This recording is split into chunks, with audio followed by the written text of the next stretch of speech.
दोस्तों, कन्याओं को ऐसा खाना कभी मत खिलाना। माता शेरा वाली हो जाती है, नाराज व्रत पूरा नहीं माना जाता। साथ ही जानिए, नवरात्रि में जो क्यों सूख जाते हैं, क्यों आपके जौ में हरियाली नहीं आती है, आखिर ये क्या संकेत देता है। नवरात्रि में जो अखंड ज्योति जलती है, उसकी बाती का हम क्या करें। साथ ही साथ यह भी जानिए कि नवरात्रि में जो कलश के नीचे चावल रखे जाते हैं और उसके ऊपर नारियल रखा जाता है, उसका हम क्या करें और बचे हुए तेल का क्या करें, कन्या पूजन कैसे करें और क्या है शुभ मुहूर्त। इस खूबसूरत वीडियो को लाइक जरूर करें। आज का वीडियो बहुत ही सुंदर है, आपको कहीं भी जाने की आवश्यकता नहीं पड़ेगी। समस्त जानकारी, नवरात्रों की पूरी जानकारी इस वीडियो में है। खासकर कन्या पूजन कैसे करना है, सप्तमी को है, अष्टमी को है, नवमी कब है, समस्त जानकारी इस वीडियो में हम आपको दे रहे हैं। दोस्तों, जो भक्त सच्चे दिल से माता रानी की पूजा आराधना करते हैं और उनकी भक्ति में लीन हो जाते हैं, तो माता रानी उनकी सच्ची भक्ति से उनकी पुकार अवश्य सुनती है और जो इच्छाएं उसके मन में होती हैं, तो माता रानी उसे वो सब कुछ देती है जो उसको चाहिए होता है। माता लक्ष्मी दोनों हाथों से धन की वर्षा करती है। माँ दुर्गा उसी पर अपनी कृपा दृष्टि बनाती है जो नवरात्रों में खास तौर पर माता की सेवा में लग जाता है। देखिए, माता की सेवा में आपको बिल्कुल भी कंजूसी नहीं करना है। दिल खोलकर माता रानी की सेवा करें, जितना हो सके माँ को प्रसन्न करने में लग जाए। साल भर के इस त्योहार में माता धरती पर आती है और उसी पर कृपा दृष्टि बनाती है जो माता को सच्चे हृदय से प्रसन्न करता। दोस्तों, सबसे पहली बात, नवरात्रि में हम एक माटी के प्याले में जौ भरते हैं ताकि हमारे घर में सुख शांति बनी रहे और माता प्रसन्न हो जाए। जहाँ जब हरे भरे होते हैं तो घर में हरियाली आती है और सुख समृद्धि की प्राप्ति होती है। जौ जो हरे भरे होते हैं तो समस्त देवी देवता खुशियां मनाते हैं और घर की उन्नति के लिए कामनाएं करते हैं, आशीर्वाद देते हैं। हरे भरे जौ में साक्षात माता रानी अपने 9 स्वरूपों के साथ खेलती हैं और घर में सुखों की बारिश होती है तथा धन की बारिश होती है। और जिस घर में जौ के अंदर से हरियाली नहीं आती है, तो उस घर में पहले ही पता चल जाता है कि अब आपके घर में गरीबी आने वाली है तथा परेशानियों आने वाली है, क्योंकि आपने पूजा पाठ में कोई ऐसी गलती कर दी होगी जिसके कारण जो में हरियाली नहीं आ पाई। देखिए, आपको बता दें, हैरानी वाली बात तो है, बिना पानी के माटी में जौ डालते ही उग जाते हैं, वो भी बिना देखभाल करें, हरियाली उसमें निकल आती है। लेकिन जब हम कलश स्थापना करते हैं और जौ होते हैं, तो ये बहुत ही सोचने समझने वाली बात है कि आपकी देखरेख में, और जबकि आपने पानी बराबर डाला, परिवार ने अच्छे से देखा, फिर भी ऐसा होने के बाद जब उसमें जौ निकले तथा हरियाली ना उगे, तो समझ ले साक्षात माता रानी आपसे नाराज है, क्रोधित हो चुकी है। माता रानी अपनी संतान को सदैव माफ कर देती है। आप सच्चे हृदय से माता रानी से माफी मांग लें। माता करुणामयी है और अपने भक्तों को, अपने बेटों को, अपने लाल को वह सदैव माफ करती हैं। जौ में कम हरियाली आना मतलब घर में धीरे धीरे खुशियों का वास होगा और ज्यादा हरियाली आने पर धन की वर्षा होगी। घर में धन का आगमन होना शुरू हो जाता है। दोस्तों, नवरात्रि समाप्त होने के बाद हरे भरे जौ का क्या करें। पहली बात तो यह है कि इसमें जो आपने 1 रुपए का सिक्का डाला है, उसे आप अपने धन रखने के स्थान पर रख लें। इससे धन में बढ़ोतरी होती है दोस्तों। और अंत में नवरात्रि समाप्त होने के बाद इन जौ में से थोड़े पत्ते माता रानी के प्रसाद के स्वरूप में पूरे परिवार को खिलाए। इसके पत्ते खाना बहुत ही शुभ और मंगलकारी माना जाता है। इसे जो भी खाता है वो जल्दी बीमार नहीं पड़ता। और बाकी आप इन जौ को गंगा में विसर्जित कर दें या नदी की धारा में छोड़ दें। इससे आपका व्रत संपूर्ण और सफल हो जाएगा। दोस्तों, कई लोग अपने घर में अखंड ज्योत चलाते हैं और जो बबाती होती है तथा तेल बाती, उसे कई लोग इधर उधर फेंक देते हैं या अपने घर में संभाल कर रख लेते हैं या फिर पानी में डाल देते हैं, जो कि इससे आपको कोई फायदा नहीं होता। जो अखंड ज्योति होती है उसे आप मामूली ना समझे। ये बुझने के बाद भी जागृत अवस्था में होती है। इसमें साक्षात माता दुर्गा का वास होता है। ये चैतन्य अवस्था में होती है, जागृत होती है। दोस्तों, नवरात्रि समाप्त होने के बाद इसके बचे हुए तेल को आप बच्चों की मालिश करने के लिए रखें और आप भी इससे मालिश करें। इससे आपकी सभी बीमारी दूर हो जाएगी और आपके ऊपर सकारात्मकता का संचार होगा। और साथ ही साथ जो अखंड ज्योति की बातें होती हैं उसे आप अपने बाजू में बांध लें। ऐसा करने से आपको धनी होने से कोई नहीं रोक सकता। बच्चे बड़े सभी बांध सकते हैं। इसको बड़ा करने के लिए इसमें आप कलावा बांध सकते हैं। दोस्तों, नवरात्रि में जब कलश स्थापना की जाती है तो कलश के नीचे चावल जरूर रखे जाते हैं। इससे तेजी से धन बढ़ता है, माता लक्ष्मी की कृपा प्राप्त होती है। और बाकी चावलों को आप पक्षियों को डाल दें या गंगा में विसर्जित कर दें। और जो कलश और जव होते हैं उसे आप गंगा में विसर्जित कर दें।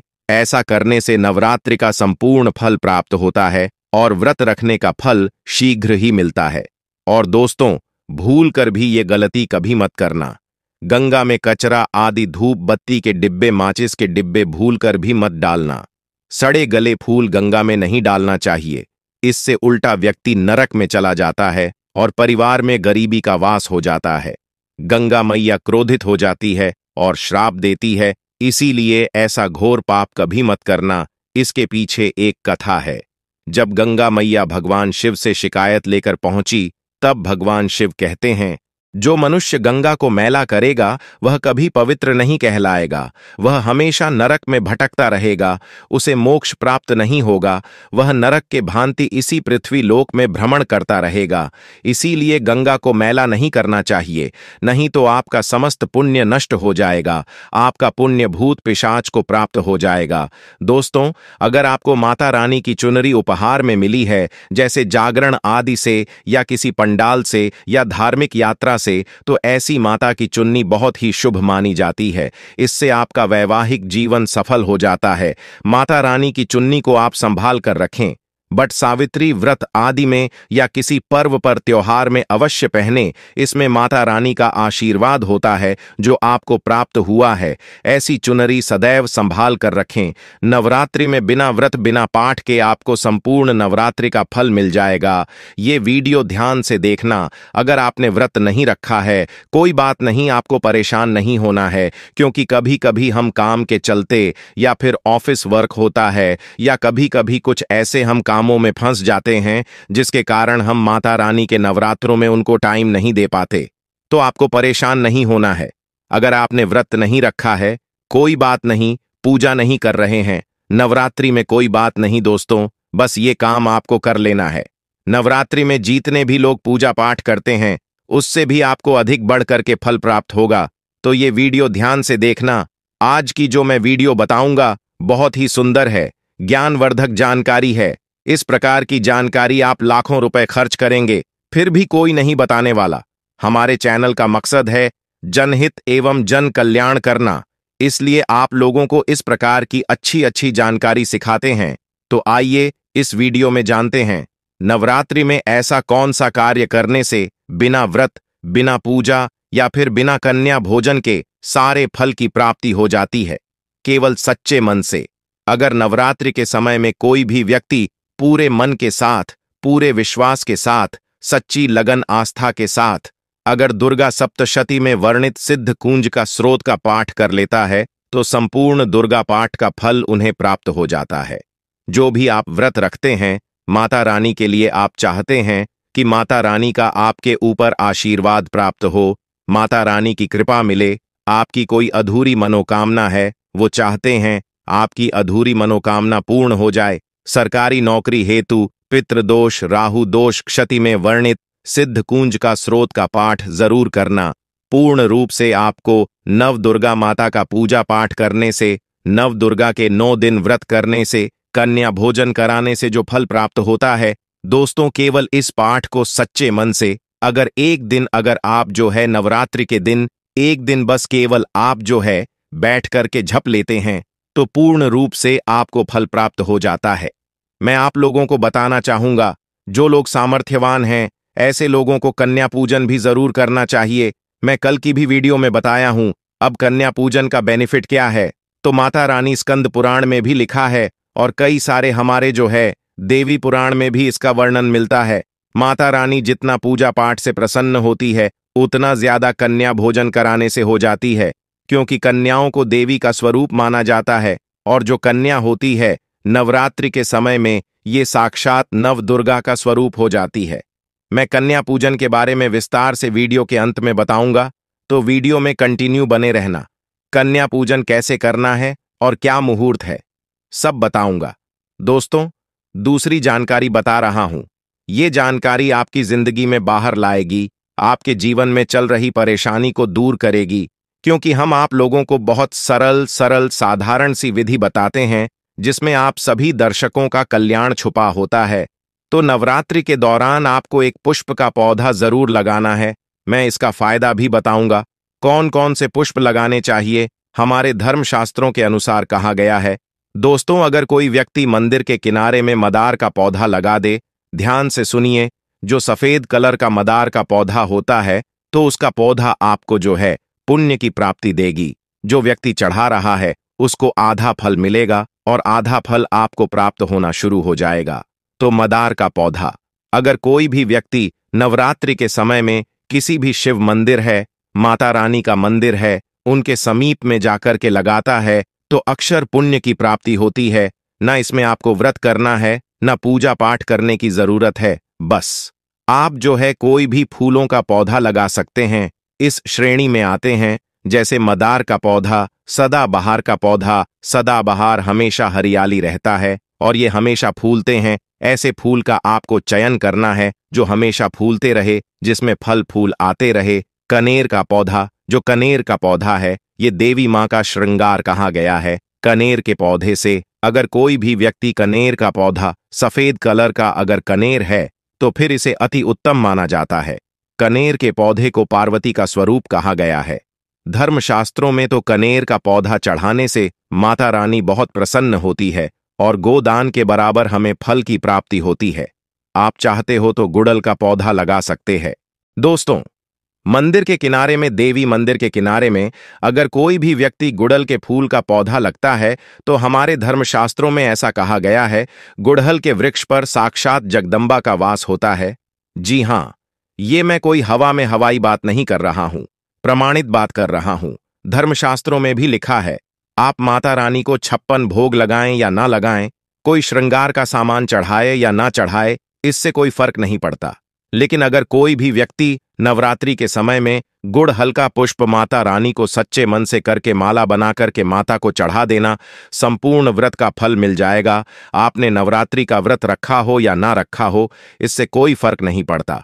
बस गुड़हल का फूल माता रानी को चढ़ा देना। तो ऐसा कहा गया है, कोई व्यक्ति अपने जीवन काल में अगर नवरात्रि के समय में गुड़हल का पौधा लगा देता है और इस पौधे में फूल आना शुरू हो जाते हैं और यह फूल अगर देवी देवताओं को चढ़ना शुरू हो जाते हैं, तो माता रानी आजीवन आपकी बिल्कुल ही मदद करेंगी, आपके ऊपर अपनी कृपा बरसाएगी, आपको अपना पूर्ण आशीर्वाद देंगी और जब तक आप इस संसार में जिएंगे कभी भी निर्धन नहीं रहेंगे। ये दोस्तों देखिए, आपको वीडियो के बीच में बताया था कि कन्या पूजन 2024 में कब है और क्या है शुभ मुहूर्त, आइए जानते हैं। लेकिन याद रहे, कन्याओं को ऐसा खाना कभी मत खिलाना, नहीं तो उल्टा आप बर्बाद हो जाओगे। जानिए कन्याओं को क्या खिलाना चाहिए और क्या नहीं, और क्या उपहार देना चाहिए और कौन सा उपहार नहीं देना चाहिए। दोस्तों, इस बार के नवरात्र बहुत ही शुभ और मंगलकारी माने जा रहे हैं। इस बार शारदीय नवरात्र 3 अक्टूबर दिन गुरुवार को शुरू होकर और इसका समापन 12 अक्टूबर दिन को होगा। ऐसे में 12 अक्टूबर दिन शनिवार को ही दुर्गा विसर्जन होगा। जो लोग माता रानी की स्थापना करते हैं, मूर्ति स्थापना करते हैं, वह लोग 12 अक्टूबर दिन शनिवार को विसर्जन करेंगे। दोस्तों, नवरात्र की अष्टमी और नवमी तिथि पर कन्या पूजन का विधान है। इस बार महाअष्टमी तिथि 10 अक्टूबर गुरुवार और नवमी तिथि 11 अक्टूबर 2024 दिन शुक्रवार को है। ऐसे में आप अष्टमी और नवमी को इन दोनों तिथि में कन्या पूजन अवश्य ही करें। सभी कष्ट, दरिद्रता, दुख, कष्ट नष्ट हो जाते हैं। नवरात्रि में माता रानी का व्रत और पूजन किया जाता है, लेकिन नवरात्रि के दौरान सबसे ज्यादा महत्व होता है कन्या पूजन का। दोस्तों, कन्या रानी जो होती है फूल की पंखुड़ियों की तरह नाजुक होती है। कन्या पूजन सर्वोपरि है, श्रेष्ठ है। कन्या के रूप में स्वयं जगदम्बा देवी माता, वैष्णो नौ देविया अर्थात समस्त ब्रह्मांड इनके शरीर के कण कण में वास करते हैं। बहुत कम लोग जानते हैं 33 कोटि देवी देवताओं का वास होता है। कन्याओं के मस्तक पर कन्या चाहे छोटी हो चाहे बड़ी हो, वह सदैव पूजनीय है। मां के समान मानी जाती है। दोस्तों, माना जाता है व्रत और उपासना से माता रानी इतना प्रसन्न नहीं होती है जितना कि कन्या पूजन से होती है। नवरात्रि में छोटी छोटी कन्याओं को माता रानी का स्वरूप माना जाता है। कन्याओं को भोग लगाया जाता है, उन्हें प्रसन्न किया जाता है और बदले में आशीर्वाद मांगा जाता है। कन्याओं को प्रसन्न करने के लिए गिफ्ट आदि उपहार वगैरह दिए जाते हैं। माना जाता है अगर कन्याओं को कोई भेंट दी जाए और वो उसे खुशी खुशी स्वीकार कर ले तो इसका मतलब है माता रानी अर्थात माता वैष्णो ने वो भेंट स्वीकार कर ली। जिन पर कन्या प्रसन्न होती है तो समझो उन्हें माता रानी का आशीर्वाद मिल गया और रानी की कृपा से उन्हें मुंह मांगा वरदान प्राप्त होता है। कन्या पूजन कोई मामूली पूजन नहीं होता। समस्त ब्रह्मांड में जो पूजा होती है उनसे बढ़कर कन्या पूजन को माना जाता है। 10 बार गंगा स्नान करने से और 100 बार यज्ञ करने से पुण्य प्राप्ति होती है।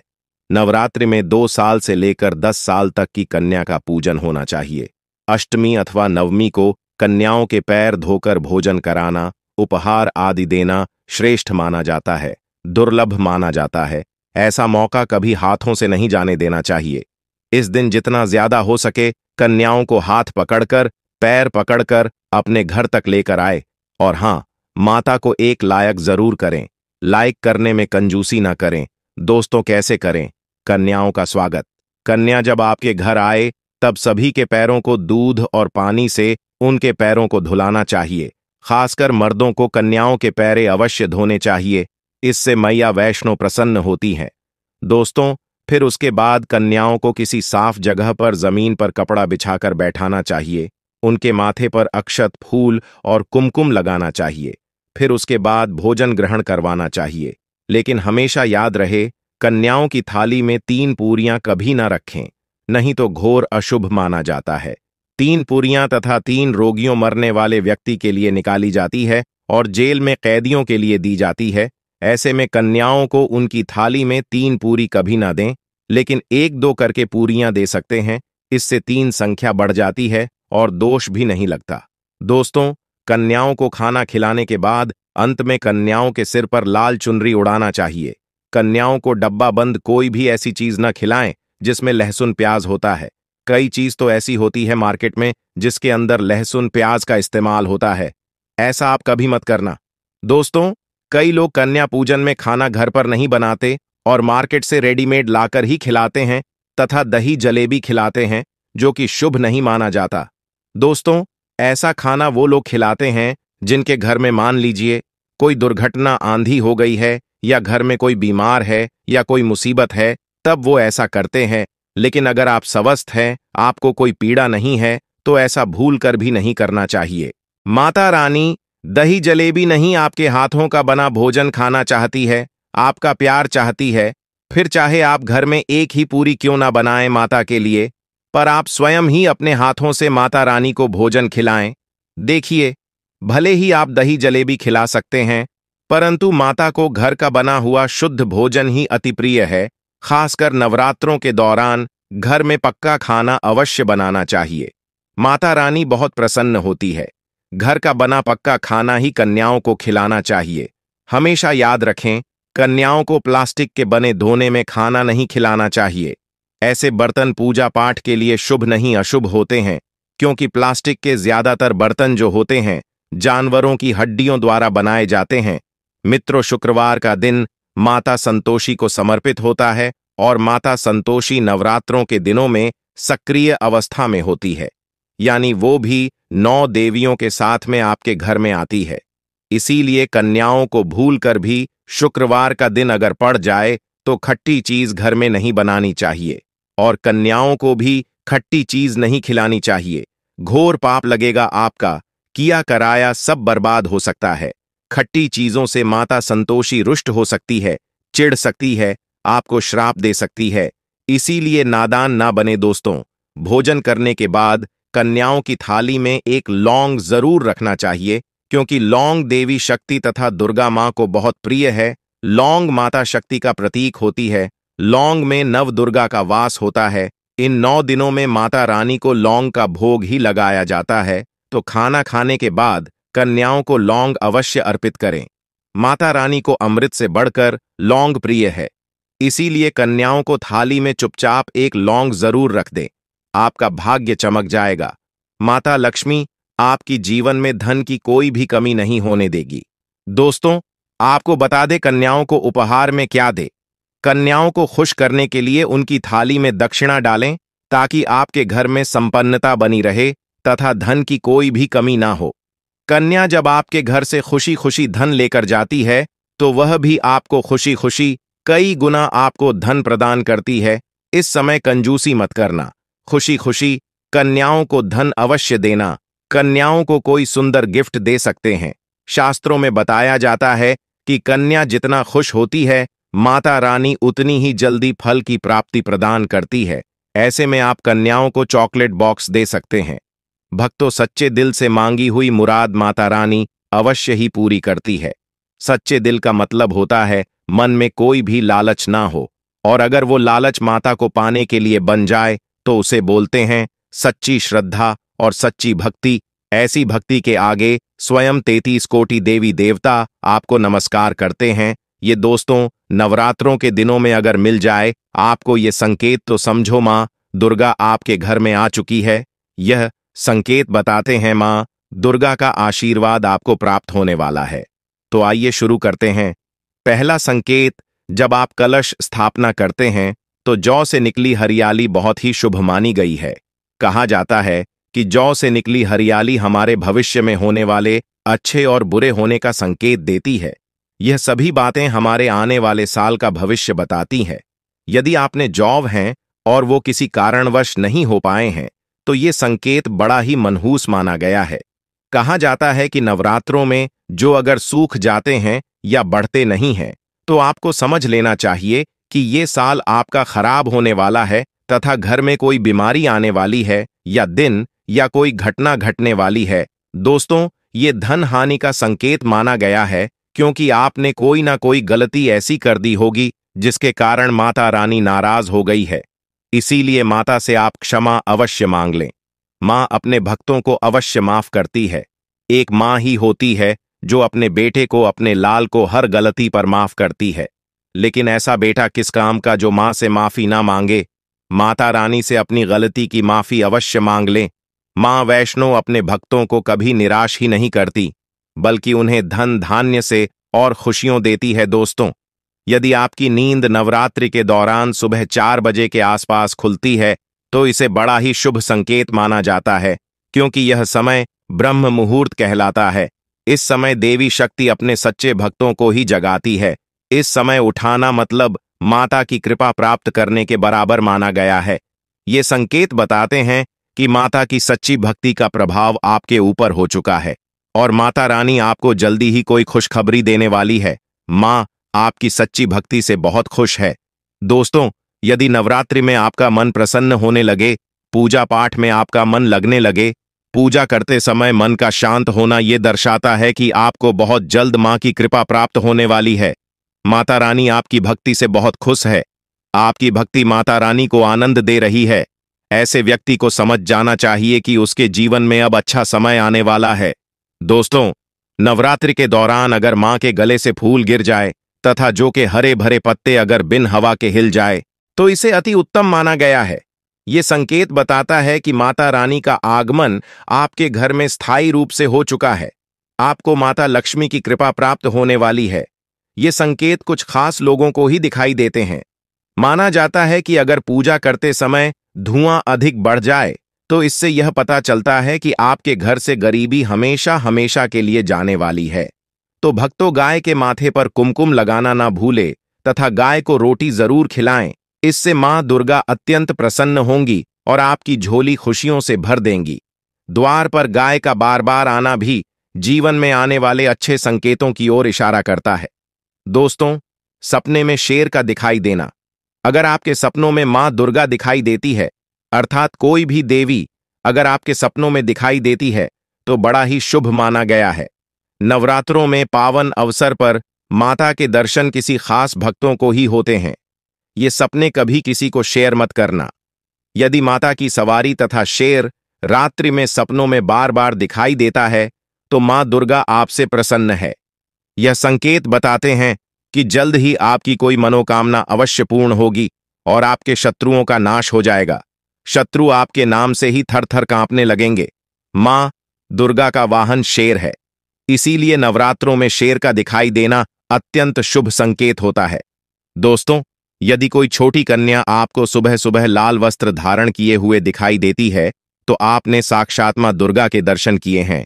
यदि नवरात्रों में सबसे पहले आपके घर में कन्याओं का आगमन हो जाए तो समझो आपको दुनिया की कोई भी शक्ति, ब्रह्मांड की कोई भी शक्ति आपको करोड़पति होने से नहीं रोक सकती। आपके जीवन में, आपके घर में माता लक्ष्मी का आगमन होने वाला है।